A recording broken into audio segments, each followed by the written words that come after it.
जाके चार्जर ले लेके आ जा।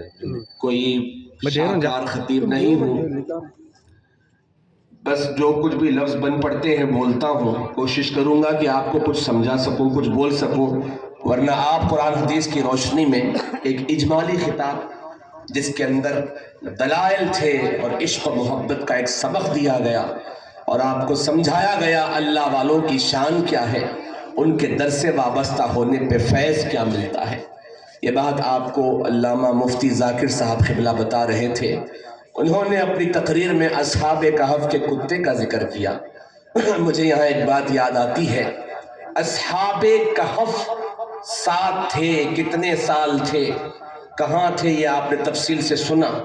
उनका जो कुत्ता था, उस कुत्ते का जिक्र भी कुरान में है।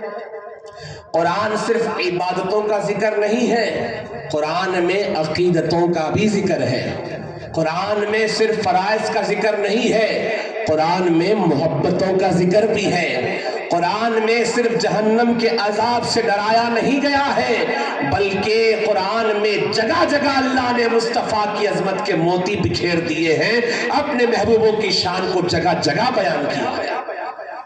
तो कुरान में कुत्ते का जिक्र, वो कुत्ता जो अस्हाबे कहफ की खिदमत में था, तो उसका जिक्र किस एतबार से कुरान में है, जरा गौर कीजिए। वकल्बुहुम बासितुन ज़िराइहि बिल वसीद, कुरान कहता है अस्हाबे कहफ का कुत्ता उनके गार पे पहरा देते हुए इस हाल में बैठा है कि उसके दोनों हाथ फैले हुए हैं और वो हाँफता हुआ बैठा है। अंदाजा करो, अल्लाह वालों से कुत्ता मंसूब हो गया तो उसके बैठने की कैफियत को भी कुरान बयान कर रहा है। अल्लाह वालों से इंसान मंसूब हो जाए तो फिर उसकी कैफियतों का आलम क्या होगा।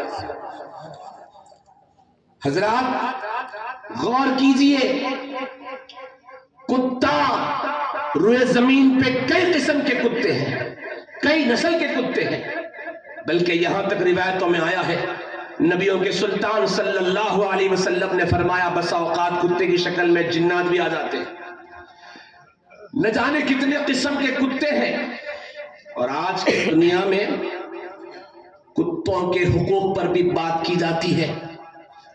आज जो मुत्तहदा ममालिक की कमेटी बनी हुई है, उस कमेटी में बाज़ाब्ता कुत्तों के हुकूक को भी राइज किया गया है कि किसी मुल्क में कुत्तों को सताया नहीं जा सकता।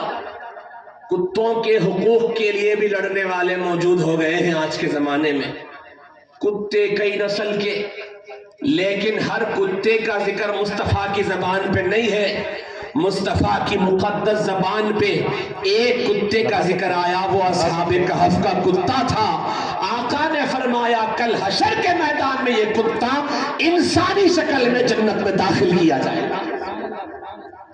ये मेन और असल समरा है अल्लाह वालों की मेहरबानी, उनकी निस्बत का, उनकी मोहब्बत का, कि बंदा कल हशर में उठेगा तो अल्लाह वालों के दामन से वाबस्तगी के तुफैल बिल आखिर जन्नत में दाखिल कर दिया जाएगा। जब कुत्ता जा रहा है जन्नत में इंसानी शक्ल में, तो जो इंसानी शक्ल में पैदा ही हुआ है, अगर ये अल्लाह वालों से मोहब्बत करता है तो आप बोलिए क्या महरूम रहेगा? बोलिए जरा हूँ हाँ करिए, महरूम रहेगा? बोलो, आप जरा हूँ हाँ करेंगे तो मेरे को समझ में आएगा कि मेरी बात आपको समझ में आ रही। वरना पता चला ऊपर से जहाज गुजरते रहे, कब कौन सी जहाज कहां से गई पता ही नहीं चला। ऐसा तो नहीं है। बोलो भाई मेरे, बोलने पर आपसे टैक्स नहीं लिया जाएगा, बोलने पर आपसे कोई वसूली नहीं होगी, बल्कि अगर आप मोहब्बत से बोलेंगे तो अल्लाह सवाब ही अता फरमाएगा। हजरत अल्लामा ज़ाकिर साहब क़िबला ने एक और जिक्र किया सूरज का। हुजूर महबूब सुबहानी गौसे पाक रज़ी अल्लाह ताला अन्हु के ताल्लुक से आप बयान करते करते सूरज को बता रहे थे कि हजरत ईसा अलैहिस्सलाम के जो उम्मत के औलिया थे अस्हाबे कहफ, उनके गार पर से सूरज गुजरता था तो उसकी कैफियत क्या होती थी। यकीनन अस्हाबे कहफ बड़े मर्तबे वाले हैं, ان کا مرتبہ بڑا ہے.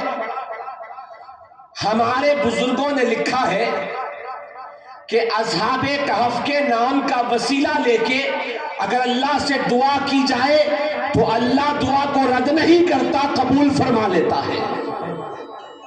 آپ اندازہ کرو، ہمارے بزرگوں نے لکھا ہے کہ اولیاء عیسویین جو اصحاب کہف ہیں ان کے واسطے سے دعا رد نہیں ہوتی ہے، تو اولیاء محمدین کے وسیلے سے دعا رد کیسے ہو سکتی ہے؟